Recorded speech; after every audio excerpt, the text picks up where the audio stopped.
Latest programme కోసం bell icon ని click చేయండి. దేవుడి దీవెనని పొందండి. పరిశుద్ధాత్మ తండ్రి దేవునికే మహిమ కలుగును గాక. ఆమేన్. ప్రియమైన దేవుని బిడ్డలారా, ప్రభు క్రీస్తు యొక్క మిత్రులారా, ఈరోజు బుధవారం, జూన్ నెల 3వ తారీఖు. యేసయ్య ఈరోజు మనందరితో మాట్లాడుతున్నారు. పునీత మార్కు గారు రాసిన శుభవార్త నుండి 12వ అధ్యాయము వచనములు 18 నుండి 27 వరకు. మృతుల పునరుత్థానము, సద్దుకేయుల పన్నాగము. అప్పుడు పునరుత్థానమును అంగీకరింపని సద్దుకేయులు కొందరు యేసు వద్దకు వచ్చి, బోధకుడా, ఒకడు సంతానము లేక మరణించిన ఎడల అతని భార్యను అతని సోదరుడు వివాహమాడి అతనికి సంతానము కలుగజేయు వలెనని మోషే ఆజ్ఞాపించెను కదా. ఒకానొకప్పుడు 7 అన్నదమ్ములు ఉండిరి. అందు మొదటివాడు పెండ్లాడి సంతానం లేకే మరణించెను. రెండవ వాడు ఆ వితంతువును వివాహమాడెను, కానీ అతడును సంతానం లేకే మరణించెను. మూడవ వానికి అదే గతి పట్టెను. అట్లే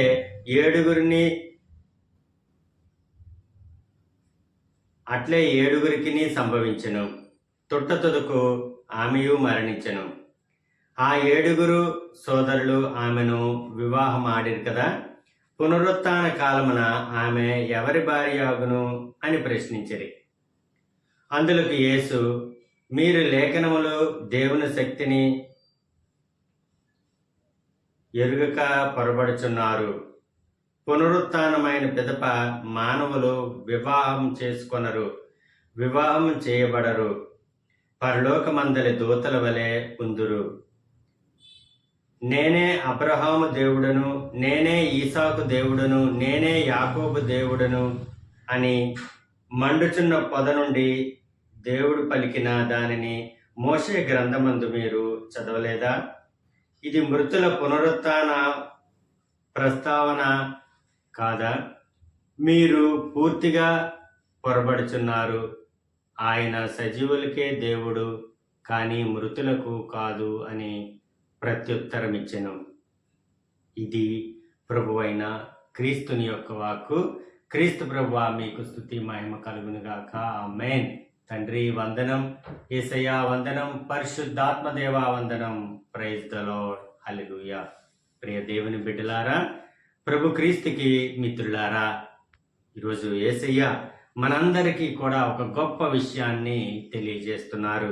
అలనాడు సద్దుకేయులకు తెలియజేసిన విధానం ప్రకారమే మనకి కూడా ఈరోజు తెలియజేస్తున్నారు, మృతుల పునరుత్థానం కోసం.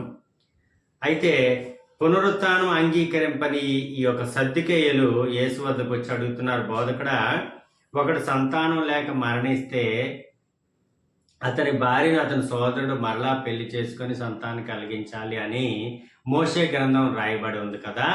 మరి ఒకానొక ఊర్లో లేకపోతే ఒకానొక ప్రాంతంలో 7 అన్నదమ్ములు ఉన్నారు. అందులో మొదటివాడు ఆమె వివాహం ఆడాడు. ఆ సంతానం లేకే మొదటివాడు చనిపోయాడు. అప్పుడు రెండో వాడు మరలా సంతానం కలిగించాలని ఆమెను మరలా పెళ్లి చేసుకున్నాడు. ఆ రెండో వాడు కూడా సంతానం లేకుండా మరణించాడు. మూడో వాడు చేసుకున్నాడు. మూడో వాడు కూడా సంతానం లేక మరణించాడు. అలాగే 4వ వాడు, 5వ వాడు, 6వ వాడు, 7వ వాడు, ఇలాగే 7 కూడా చేసుకున్నారు. సంతానం లేక 7 మరణించారు. చివరికి ఆమె కూడా మరణించింది. అయితే పునరుత్థాన సమయంలో ఈమె ఎవరి భార్య అవుతుంది అని యేసయ్యని సద్దుకేయులు అడుగుతున్నారు. వెంటనే యేసయ్య చెప్తున్నారు, మీరు దేవుని సువార్తను మీరు చదవలేదా? మోసే గ్రంథంలో మీరు రాయబడింది చదవలేదా? ఏమని రాయబడి ఉందో మీకు తెలియదా? పునరుత్థాన సమయంలో ఇలాంటి పెళ్లి చేసుకోవడాలు, భర్త భార్యలు అనే సంబంధాలు ఏవి ఉండవు. అందువలన యేసు, మీరు లేఖనములు దేవుని శక్తిని ఎరుగగా పొరబడుచున్నారు. పునరుత్థానం అయిన పిదప మానవులు వివాహం చేసుకొనరు, వివాహం చేయబడరు, పరలోకమందలి దూతల వలె ఉందురు. ఇంకా పునరుత్థాన సమయంలో వీళ్ళ భార్య, వీడి కొడుకు, కూతురు అనే రిలేషన్సే ఉండవు. అన్నీ ఆత్మలే. దేవుని చెంత ఉన్న పరిశుద్ధాత్మల దేవుని చెంత ఉన్న ఆత్మలే ఆత్మ రూపంలో ఉంటారు.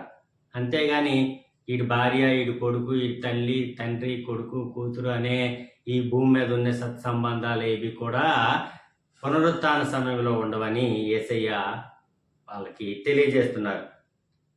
అంతేకాకుండా నేనే అబ్రహాము దేవుడును, ఈసాకు దేవుడును, యాకోబు దేవుడును అని మండుచున్న పొద నుండి దేవుడు పలికిన దానిని మోసే గ్రంథమున మీరు చదవలేదా?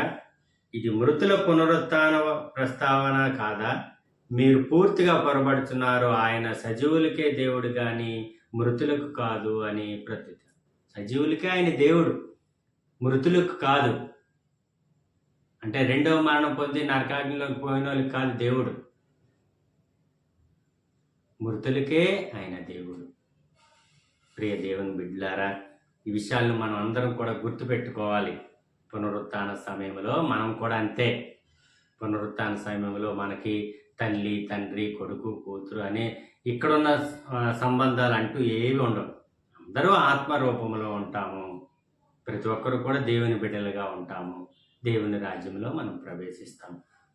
కాబట్టి అటువంటి అనుమానాలు ఏం పెట్టుకోవద్దని యేసయ్య ఈరోజు మనందరికీ కూడా తెలియజేస్తున్నారు. తండ్రి, కుమార, పరిశుద్ధాత్మ ప్రభువా, యేసయ్య ఈరోజు మాకు గొప్ప విషయాన్ని తెలియజేస్తున్నారు. తండ్రి, ఇదిగో మృతుల పునరుత్థాన కాల సమయంలో ప్రభువా, మేమందరం మీ బిడ్డలుగా ఉంటామని మాకు తెలియజేస్తున్నారు. వందనాలు, స్తోత్రాలు తండ్రి.